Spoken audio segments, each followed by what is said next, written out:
This is a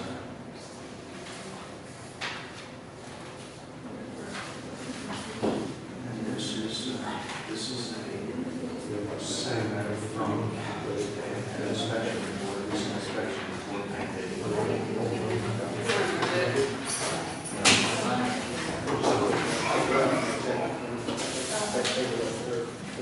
Yeah, I'll move it in.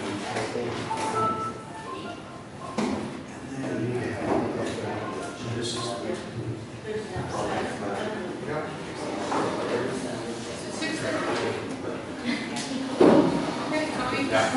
give me just a second. It's up to you guys.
I'd like to welcome everybody to our public hearing on the wastewater, it's mandated wastewater program, the improvements.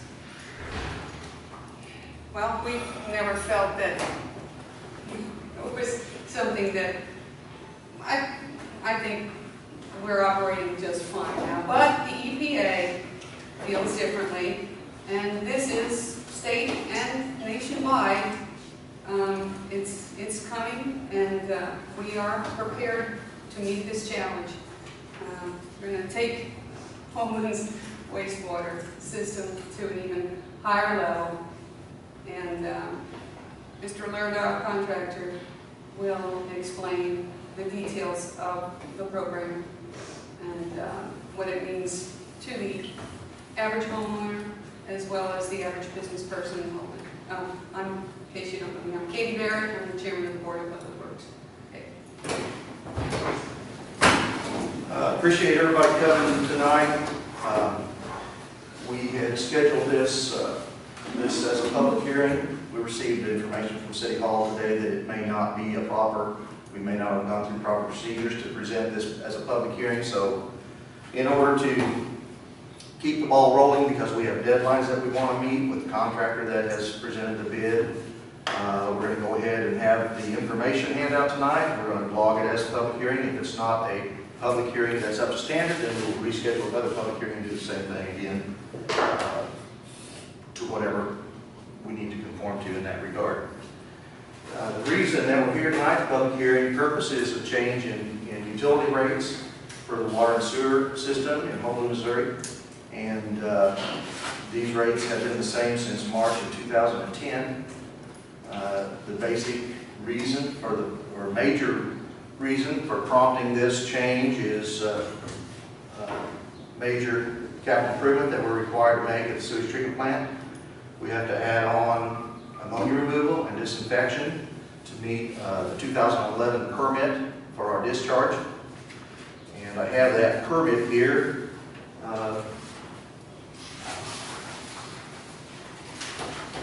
You guys can find this online, Department of Natural Resources, and I'll give some right now to the press. But basically, this permit is the rule by which we operate as a licensed discharge facility with the state of Missouri, and it's a federal permit with the EPA. And the mandate that we are to meet, we were required to meet it February 28, 2014, and that's the ammonia limits and the bacteria limits, the E. coli limits,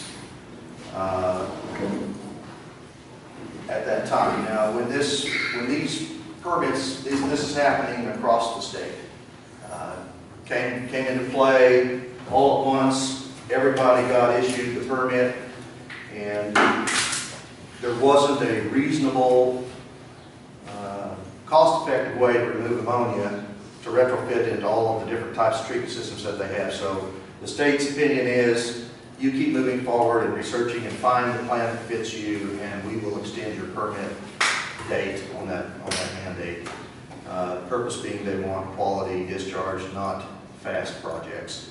And so we researched many options out there and found one that, our engineer found one that'll work. One of the items, and that's what we're building now, it's a Sager system for ammonia removal.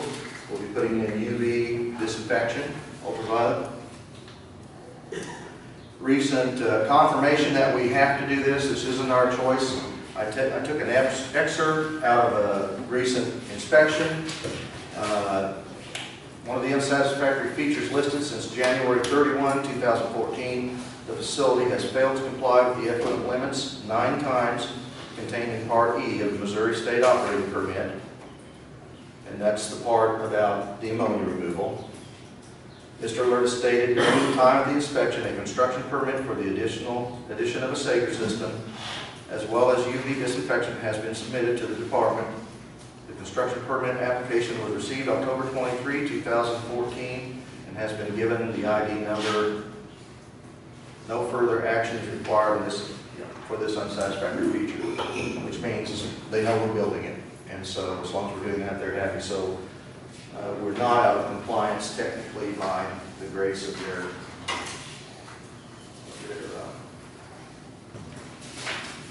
concessions. So the package put together, complete budget, $1,613,504, $1,613,504. Total package. Design engineering, which is already completed, was $86,000. That was paid for out of DPW reserves that was allotted when we started saving for this project 10 years ago. Engineering under construction is something we will have to pay over the coming months as we go through the project, and that's $43,000 and change. Contingencies, we have to show that we have enough money in the bank to meet 10% of the project, of the construction portion of the project, which is $128,000, and we do. Construction, part of the construction is being paid for with a lease purchase project, and Viper Jaffrey has put that together for us, which is a loan, so to speak, a lease purchase consisting of principal and interest that we will pay back through utility fees, and therein is why we're changing the rates to add that debt service on. We applied for and received a $500,000 grant from Rural Sewer Grant Program. It's a new program out this year. Our engineer caught it right off the bat. There was only $2.8 million available, and we captured $500,000 of it. So that was a big plus for us. We received notification and confirmation to move forward on this just about a week ago, Thursday or something. It was on Friday or Thursday afternoon. So we're glad that we have that, and now we're ready to move forward. Administration cost, part of the administration, $20,000 of the administration cost is built into the lease purchase. That's the lawyers for the lease purchase program and the accounting and the administration of that portion of the project. $55,000 and change in administration is provided at no cost by O&M Enterprises. That's the administration of putting the project together over the past 2 years, the administration of carrying out the project over the next year. That number is assessed by the value of that job by the state of Missouri. Let's see.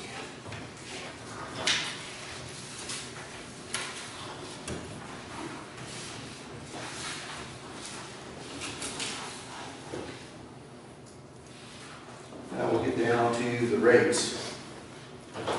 Everybody is always curious, what's that going to do to my rates? Well, currently you have a debt service of $7.76 per month per household, and that's for the construction that we had in 2007 on the existing lagoon. This lease purchase project will in order to, and that's to meet 110% of that debt service, that's a requirement. So this one will require to collect 110% of that. So the debt service on the meter per month for this project is $9.08. So that's the big new number in the rate structure. The rest of the rate structure is there's a little bit of, there's an 8% increase in the drinking water. That's inflationary since 2010. And there's a little inflation in the wastewater as well. The wastewater was doing better than the water was as far as inflation. It hadn't hit. This debt service is an inflationary number, I'd say, most of it. So basically, it changed the rate structure around where you have a fixed fee in your sewer of $7.10, and then a debt service fee in your sewer of $16.84. That's the combination of those two debt services. And both of those debt services, this is a 10-year lease. So in 10 years, that $9 comes off. The other one comes off in, well, I should have looked that up, but in 10 years as well. I don't know the exact date, but they're within a year of each other. So $16.84 comes off of the bill when that is matured, which is in 10 years. The system is in good shape. It's designed to last many, many years, so we shouldn't see, we will probably see regulations that are talking about nutrient removals, further nutrient removals that will have to meet. That's still in a battle, so you don't know when that's going to happen. They may give you an estimate that it's going to happen in 10 years, and that may mean 18 years, because it never happens as fast as they think it will. Anyway, what does that mean to you? If you're a 1,000-gallon user, you use 1,000 gallons a month of your water, your bill's going to go up $8.44. And the reason that is because we can slice and dice where we weigh the increase. And in the sewer, the reserves were in better shape than they were in the water. And so as a water and sewer utility, our goal there was to keep the price down as low as we could for everybody. Typically, it's our fixed income people that use 1,000 gallons a month, so we worked hard to weigh that in and keep them from having an outrageous increase in their bill. The average user in Holden, the average household in Holden uses 4,400 gallons. They will see an $11.40 increase in their water and sewer combined rate. If you're a family of, if you've got a little bigger family, like when my kids were at home and you use 10,000 gallons a month, you'll see a $15.42 increase in your rates. Water and sewer combined. Now, if you're a small business, we just picked one of the small businesses that's water intensive. They use 106,000 gallons a month. They will see a $69 a month increase in their rates, $69.13.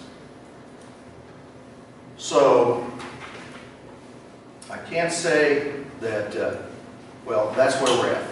So the board will not be making a decision to adopt these rates tonight. Well, because we don't know if this is a satisfactory public hearing or not.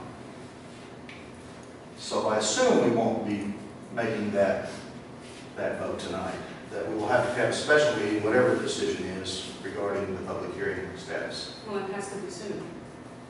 We want it to be soon, yes. Our bids are good for 30 days, and then our bids were good for 90 days, and 90 days is up next week, and so we either move forward or we ask the contractor for an extension on his bid.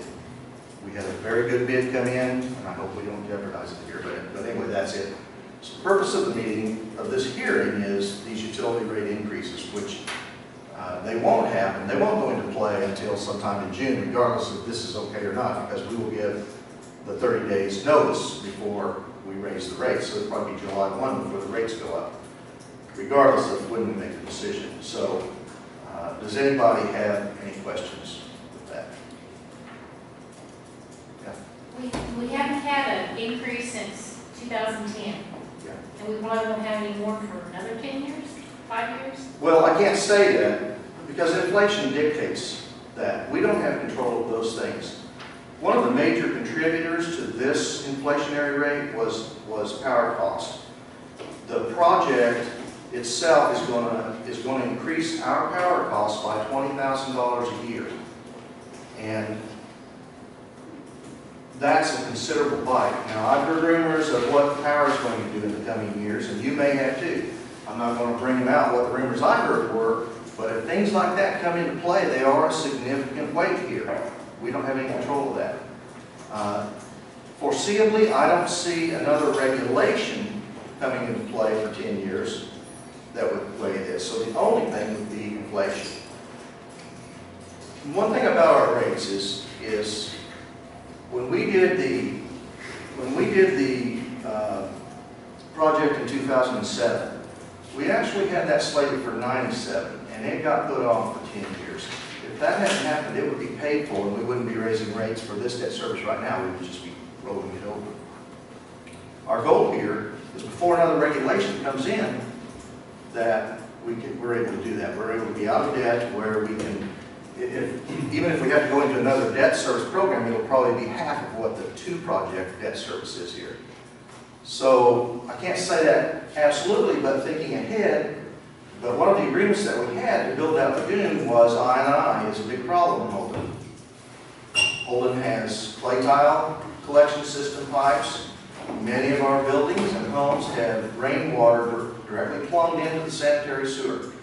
That's no longer acceptable. It causes flooding issues at the sewer plant and can cause a lot of problems with pumps and everything else. We would love to replace the system completely and clean that up. Then you're talking about a $5 million project. We can't afford that. So we made an agreement in the acceptance of the SRF in 2007 that we would have an aggressive depreciation replacement plan for rehabilitation of those items. And we've done that. You may recall we replaced 14,000 feet of sewer mains, replaced manholes. You've seen us out digging out doing a block at a time. We basically went from sewer backups in houses pre-97. We were having those 3 a month. Every time it rained, somebody's basement would flood. Between work we've helped the customer do on the private side and work we've done on the city side, if we have a sewer backup in the basement every 3 to 5 years, that's about the rate now. So we've reduced that. We're down to where we have one manhole that I know of that still floods due to rain and overflows. And so we are looking at ways. We've already done some engineering on that, but that didn't used to be the norm. There used to be manholes flooding everywhere. We're doing the same thing in the drinking water. We're replacing water mains as we can afford it. We've had an aggressive rehabilitation project here. And so we implemented this 20 years ago. We've been replacing mains as we could afford it. One section at a time. We did a total hydraulic analysis of the system. We studied how to replace the mains with what size and where and how to tie it in to alleviate things like water hammers or inconsistent pressures out in the system. And we recorded all of the water main breaks that we had, so that we knew where the weaker pipes were, and that's where we started. weaker, and affordable. We would really like to replace the mains that are going under the highways, but we're running into some real challenges in permitting that and finding room among other utilities and trees and sidewalks and people's property to do that. It's just not easy, and they won't let us put it back under the highway. So we haven't quite got that accomplished, but the progress that we have done, 5 years ago we averaged probably 3 water main breaks a month. We're not averaging 1 a month in the past year and a half, just because of the replacement that we've done. So we had to save a long time to do that. We think we know what our priority is. We put that priority out there in front of us, and it's a little bit aggressive to save money to do these projects, and then the government comes along and says, oh, you got to build a sewer plant, or oh, you got to add something onto your water plant. One of the big things in the recent few years was the TOCs, total organic carbons, and now it's disinfectant byproducts and the way that they calculate it. So we have to make changes in these processes as these regulations come out and they eat into our budget. So we've had a bit of a cushion in the budget that was dedicated to rehabilitation of a 100-year-old system. Literally, 1885, Holden has the 9th oldest water system in the state of Missouri. In the 20s and 30s is when the sewer system was put in, and in that day they didn't care if rainwater got in. So it's clay pipe, they didn't care if the joints sealed up or not, they just wanted some kind of channel to carry the sewage down to the treatment plant. And today it makes a difference. So my opinion is that we're going to watch it closely and review it again in 6 months. And in order to make this budget work today, we have to change these rates as they are. We can mix in among them, but we've already agreed with the grant people that we will have these rates to sustain the system, and we've agreed with the bond company that we will maintain these rates to cover our debt service. In 6 months, if we find that we are exceeding our required depreciation replacement, we may make a change. We could lower them. Don't bank on that, and don't put that out there until we sit for board of rates in 6 months. But we do look at that very seriously, or that builds into a long-term stability. And so my opinion is that we'll know in a year. I think we're stable for a good while. Many companies comparable to us, the larger companies raise their rates every year. They do a rate study every year at budget time, and they change their rates every year.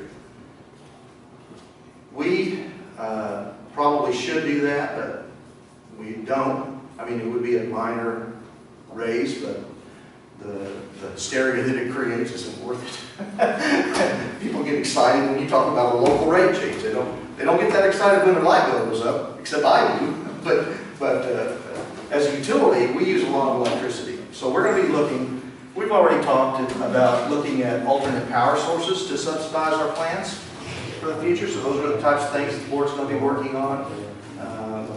That's not an easy puzzle either, because it's different for utilities than it is for a household.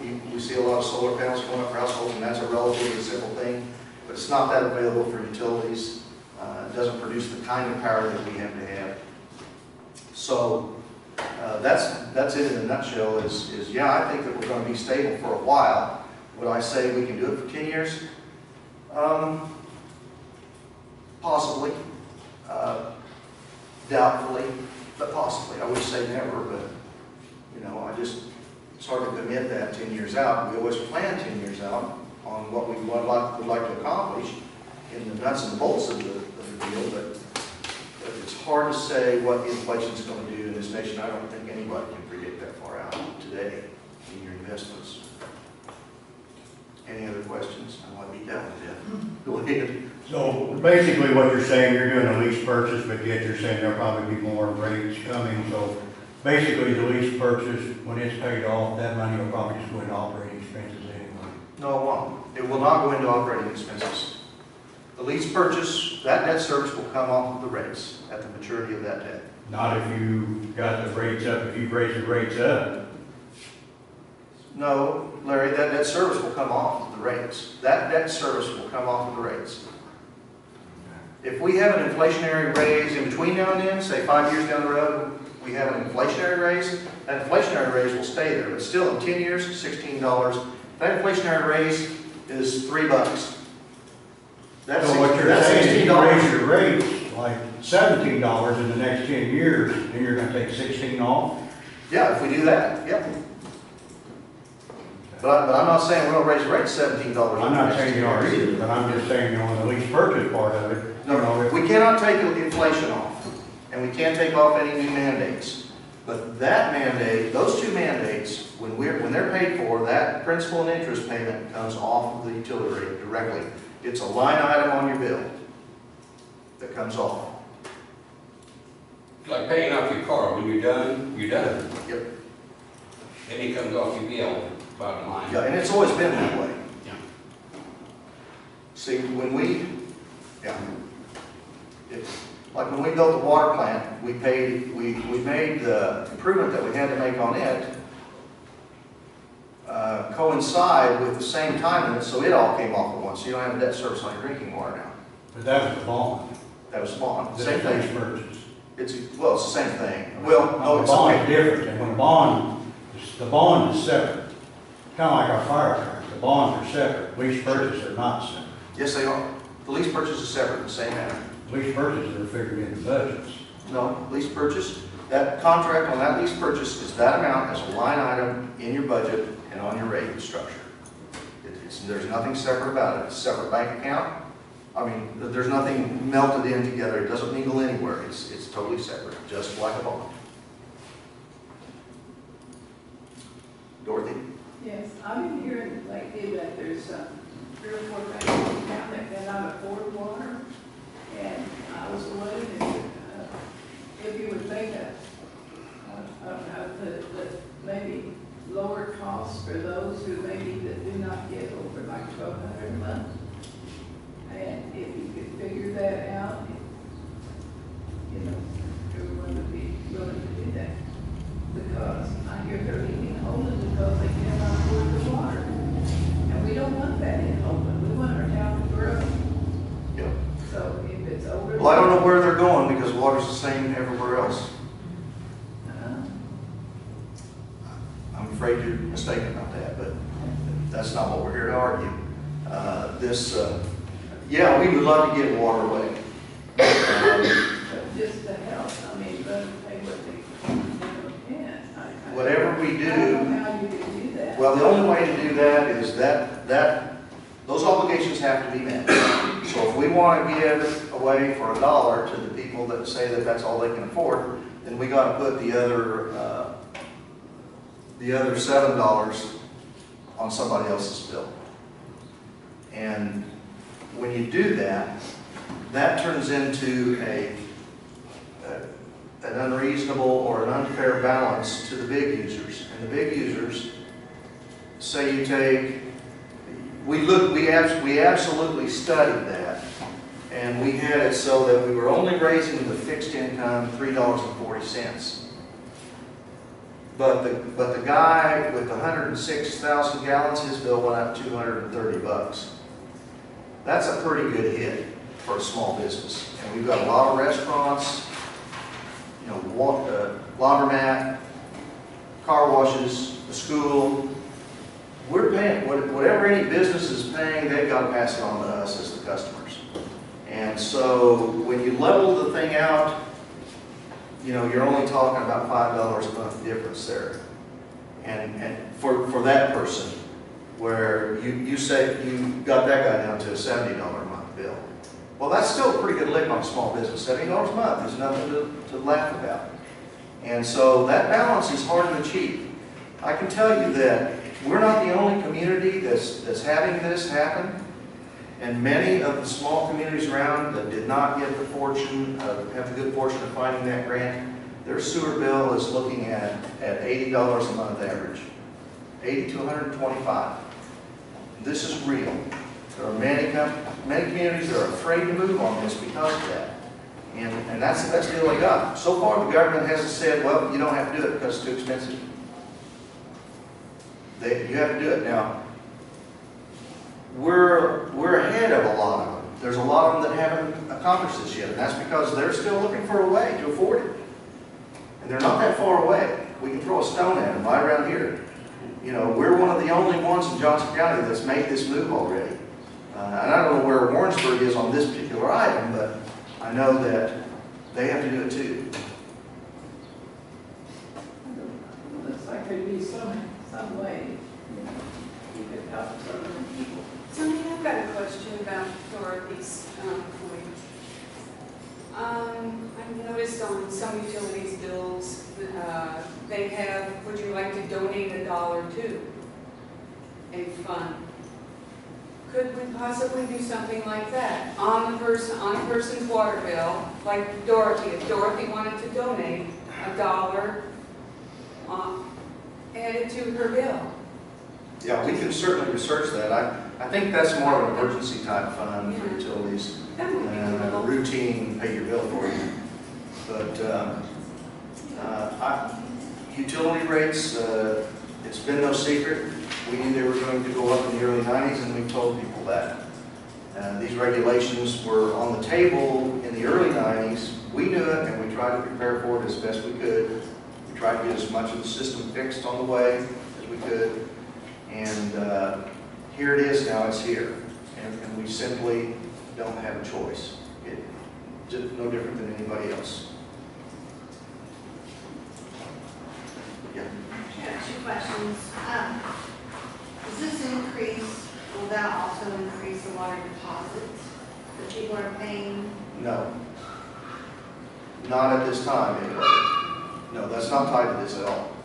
But typically, when we review the water deposit, the purpose for the water deposit is just like rent. It's like the first and last month in advance. So the deposit is usually composed of 2 of your average months. And the way we monitor that is we know how much money people skate on. That's why we have such a strict collection policy, because people will run their bill up and then leave. And that works in your budget. That causes inflation. That causes rates to go up. We work hard to keep that level right there so that they don't skate on us, and then you don't have to pay their bill. Because the bill it's a nonprofit utility. You got to remember that. It's nonprofit. And can you only use one grant? Are there other available out there that would also help offset the cost? You can't, this particular grant came up, it's time limited. We have until, I don't know, I think it's until August to do this, to let this contract, sign this contract or something, or to go out, because there's a time limit on when we have to use it. If you go to another grant, if you go to rural sewer, or to the what am I looking for? USDA. USDA. You go to USDA, or if you go to block grant. First of all, block grant, you got to do an LMI. It's interesting, and this goes along with what you were asking, Dorothy. We would have to do an LMI study, and we would have to prove that we're 51% low to moderate income, and we're not. We were in 2007, but our average household income has gone up in Holden. And so then you go through a year of what we call a FONSI, and that is data research that you have to do to get that grant. It increases, either one of those, the USDA and the block grant, will increase the cost of the project, the overall cost of the project, by somewhere between 50 to 100%. So instead of having $1 million project or a $1.6 million project, those engineering fees and administrative fees will go through the roof, and it will become a $2.2 million project. And so, and while you're doing that, that's a 3-year process to get through either one of those grant programs. You're talking about 3 years. This project, this grant came out for the purpose of this project, ammonia removal in Missouri. That's why it came out. We were very lucky to get it. Any of those other grants that you go to as well, they're only going to give you enough money to, before you're eligible for that grant, you have to be paying just for your sewer bill, you have to be paying a minimum of 2% of the average household income. And it's based on 5,500 gallons. No, it's based on 5,000 gallons. 5,000. For 5,000 gallons, you have to be paying at least 2% of the average household income. In Holden, Missouri, that's $62. You're going to be paying around, well, 5,000 gallons on this. For sewer, it'll be 48 bucks. To get any other grant, you got to move that to 62 first. Good question, because that's something the people really do need to understand. Any more? Tony, is there anything at this late date that could lose us that grant? We just say no. Or we, I don't know, they don't send you out a rule like that, but typically when there's a grant there, you keep moving forward, you don't drag your feet because there are people waiting in line for grants.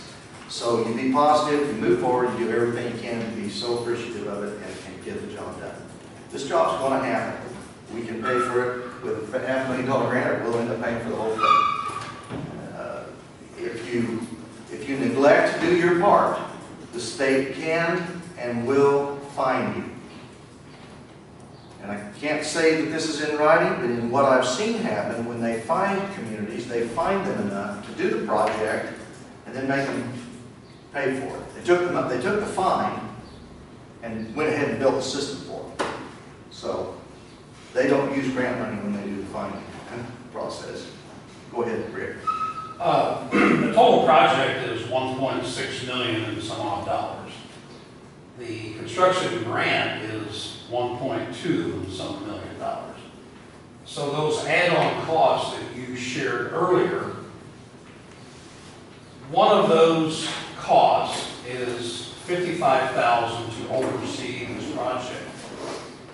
On the figures that I've been given, that was listed as in kind. I think the terminology there is misleading. In kind, from my experience, is donation or doing something for nothing.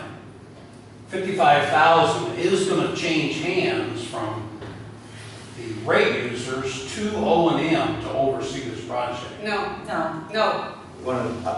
I answered that in an email. It wasn't clear to me. That's a donation from O&M Enterprises. But it's listed as a part of the total dollars. It's listed as a total value of the project, and every aspect of how the project is paid for is listed there. Yes. So O&M will not get $55,000 Correct. in That is service. correct. That's going to be a donation That's from O&M a donation to of this. services. That's a donation of Okay. services. Thank you. I'd like to hear it face to face. And some of that's already, much of that's already been done. That's our time. That's the state's assessment of the value of the work that we do on this project. And it's more than just overseeing, but it's all the documentation, all the translation, all the communications and research that we have to put together to be eligible for and to move forward with. Between engineers, administrators, Piper Jaffray, the city. Well, it's misleading the way it was listed because it was in a total. Well, in-kind means donation. In-kind Right. absolutely means donation, and that's exactly what it is. Anything else?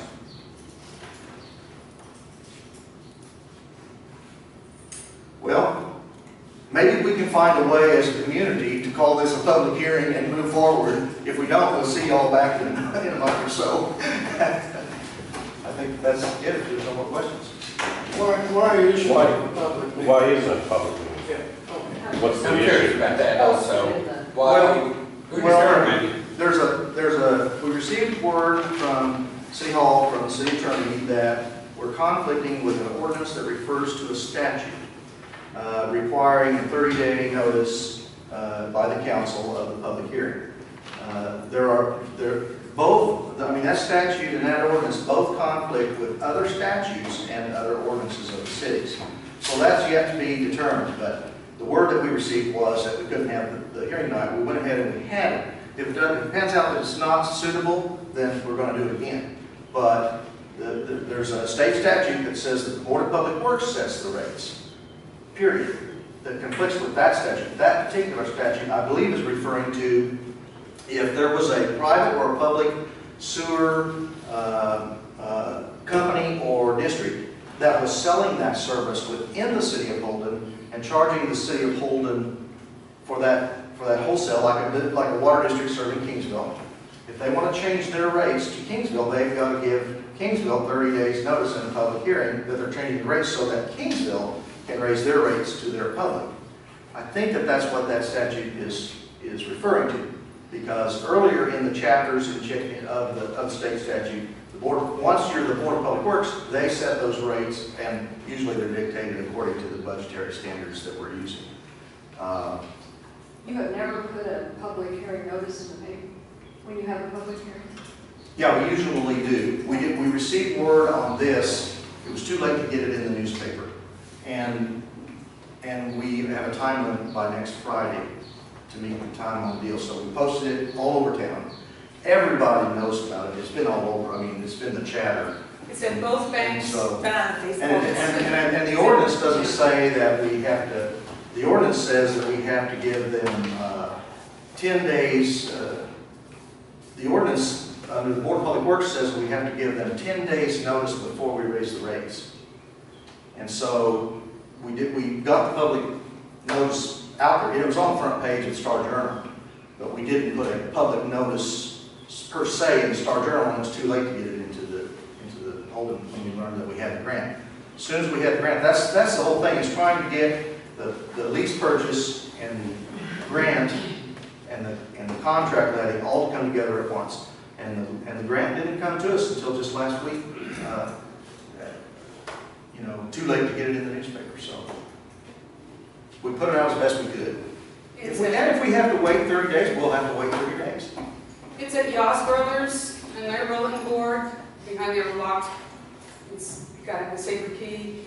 It's at the public library. It's at both banks. It's at approximately 10 businesses around town as well. Why does he want to get called on by Well, Jeff City saying that the city? Well, Jeff City told us we were okay.